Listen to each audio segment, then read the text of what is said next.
گوجری زبان میں اپڈیٹ سنیے۔ بھارت نہ صرف مقبوضہ ریاست جموں کشمیر میں اپنوں پیدائشی اور بنیادی حق کے خود ارادیت منگن آڑا نہ تمکان واسطے ریاستی دہشت گردی نہ ایک پالسی کا طور پر استعمال کر رہی ہے، بلکہ بیرون ملک بھی مخالفین نہ نشانوں بنان میں بدنام زمانہ ہے۔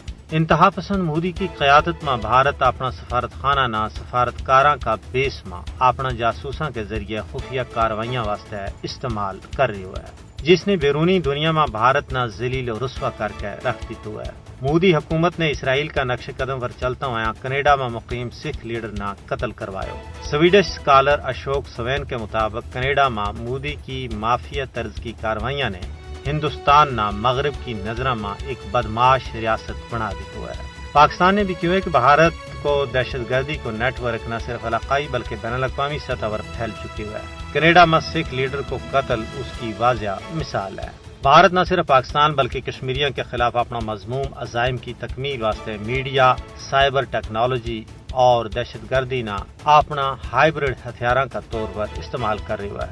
ٹارگٹ کلنگ اور جاسوسی راہ کو وتیرو ہی بن گیا ہے۔ مودی حکومت کی طرفوں ہندوتوا نظریہ کی حمایت مذہبی دہشت گردی کی ایک بدترین شکل ہے۔ مودی حکومت کی طرفوں کینیڈا کی سرزمین پر سکھ رہنما کو قتل بین الاقوامی قوانین کی سنگین خلاف ورزی ہے۔ مودی حکومت اپنا بدماش اقدامات اور ریاستی سرپرستی میں دہشت گردی کے ذریعے عالمی اور علاقائی استحکام واسطے مجھ پارو خطروں بن رہی ہے۔